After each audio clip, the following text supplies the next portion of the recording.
What's up, Pirates? Wraith and Jim here with Awaken TCG, and today we're going to be going over all of the worst OP07 leaders, the losers, the shitters, the bricks, the bad cards, everything wrong with the OP07 leaders that just released, why they're bad, what they should have done, and to be honest, they're unplayable, unfortunately. Yeah, so as with OP07, as with pretty much every other set, there are three good leaders that I'm sure you've seen a ton of stuff on, being the new Bonnie, Boa, and Lucci leaders. And there's three bad leaders that nobody is talking about, but we're going to talk about them today and why they're bad. And those three leaders are Vega Punk, Foxy, and Monkey D. Dragon. Unfortunately, all for their own reasons, do not work. We are on, if you don't know this website, is One Piece Top Decks. This is pretty much every deck that's won like any tournament of note, even like normal store tournaments. If they win one, they'll be on here. So let's just go ahead and look at how many purple Foxies we have off right at the bat here. We have one. This is the only notable Foxy tournament. He didn't even win the flagship. This guy went 4-1. All right, let's go ahead and see how many Vega Punks we have. Scanning. That is absolutely 0 Vega Punks. So no notable deck lists have been posted for Vega Punk. And I guess no notable tournament wins either. Not surprised. And last but not least, we have 3 Monkey D. Dragons here. Looks like 2 actually ended up winning flagships. So this deck is not the worst thing ever made. Probably pretty okay, but obviously not good compared to the best decks. Let's go ahead and get into our first deck here. It is going to be this Monkey D. Dragon that got first place at a flagship. 19-player flagship. Yeah, 19-player flagship. they really had to let you know this was not this was not a lot of players at this flagship. This is basically a local, probably smaller than a lot of your locals, I'm assuming. Yeah, 100%. But it did win, so let's go over the list, because this is probably the best dragon list you're looking at. And from the looks of it, majorly revolutionary army, which obviously Dragon was made to do, right? All these go to 7k. Dragon attaches 2 Dawn, bring them to 7k. So that makes sense there. And other than that, we just have rush cards like Ken and Killer, Monkey D. Luffy, and I think the only kind of cool card we can talk about is this SR Luffy from OP01 that has not seen any play since its inception. Is pretty good in this deck because it's going to read activate main. You can attach 2 Rested Dawn cards to this card. So this card, basically, you play it on your first turn, is always allowing your effects to be online because this gets you the free 2 Dawn every turn. So pretty cool card. Otherwise, I think this deck is pretty basic Revo stuff. Yeah, I mean, I agree with everything you said. This list is honestly, it looks like a Bello Betty list, you know, from the outside looking in. Yeah. A very heavy revolutionary army. But we know how that deck, you know, pans out. Is just very high rolly and is not that good either. So if you have to run that archetype already knowing how the archetype plays, it feels kind of bad, right? So already off to a bad start just by Monkey D. Dragon being only revolutionary army. And then the effect is okay at best. His leader effect doesn't really do too much, especially on turns where you're not even swinging. So, you know, first turn, first 2 turns, potentially might not even have the ability to use.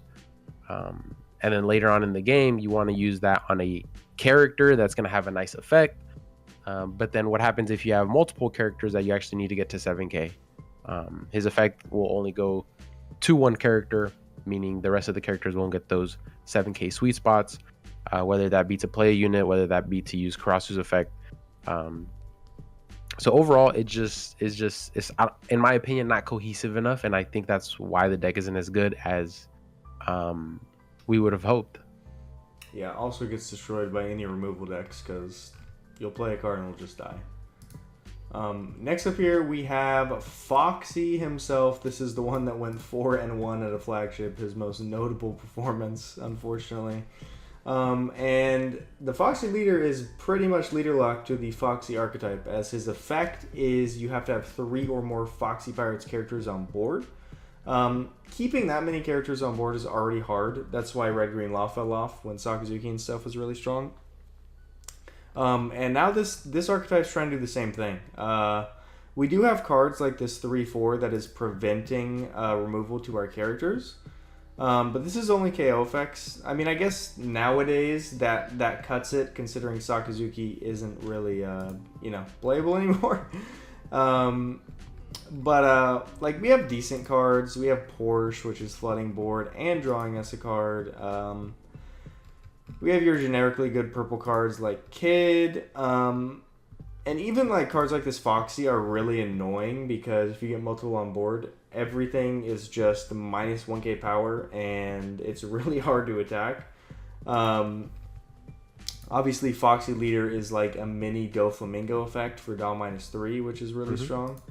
But again, you need 3 Foxy characters on board. Like, in what scenarios are we really having that? Probably not a whole lot if we're playing against a removal deck.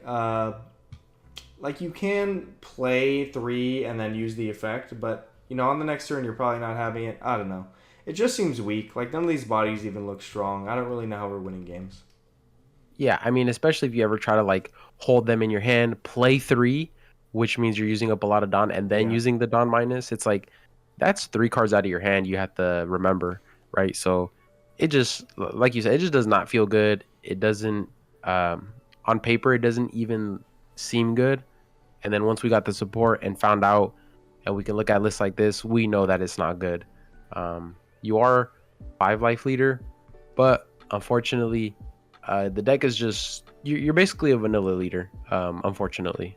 Yeah, pretty weak. And last but not least here, we have Vega Punk on optcgplayer.com because there was no winning lists on top decks or Fire Fist, which are the usual sites we use to find top decks.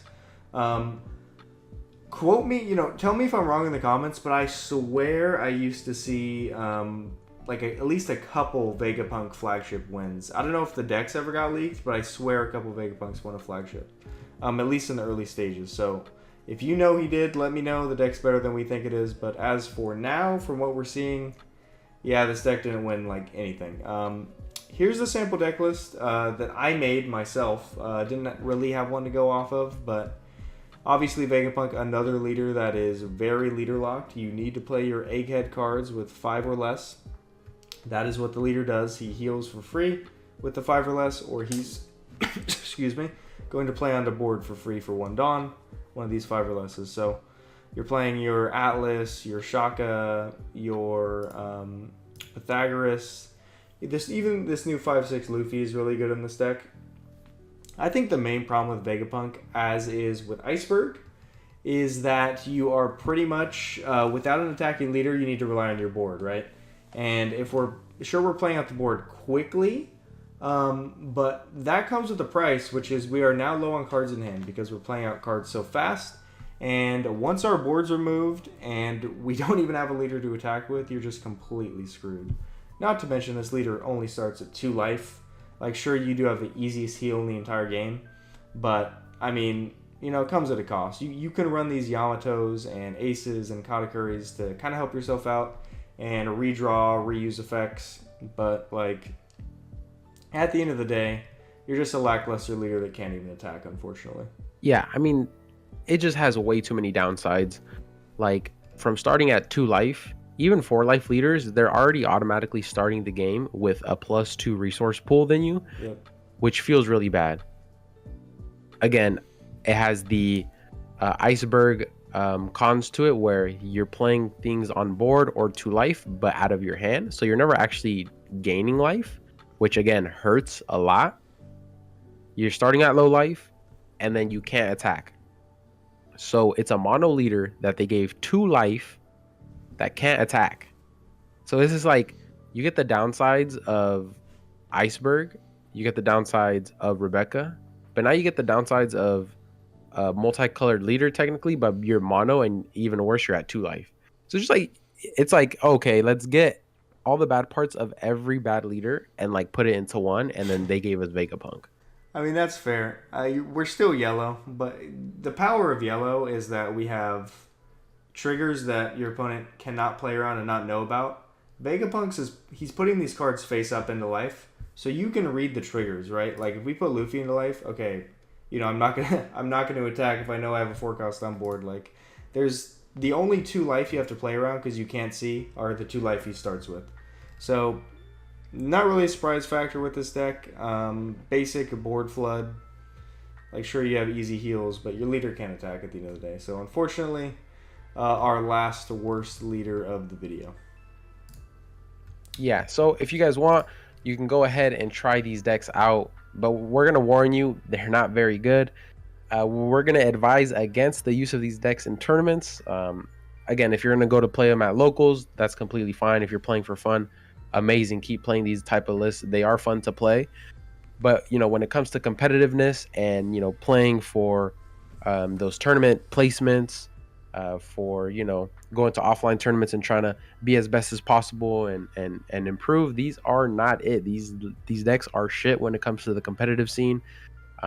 They're very bad. Like we all talk about the good leaders, no one talks about the bad leaders. We're doing that. These decks are very bad. All right, Pirates, thank you guys so much for making it to the end of this video. We appreciate you guys. We've been ramping up the OP07 content as it is on the horizon, about 2 weeks away, and so it's going to be very fun. We're going to have a lot of new videos, a lot of new content, new collabs. Can't wait for that. Thank you guys so much for watching. Like this video, comment down below, subscribe to our channel, and we'll see you on the next one. Peace.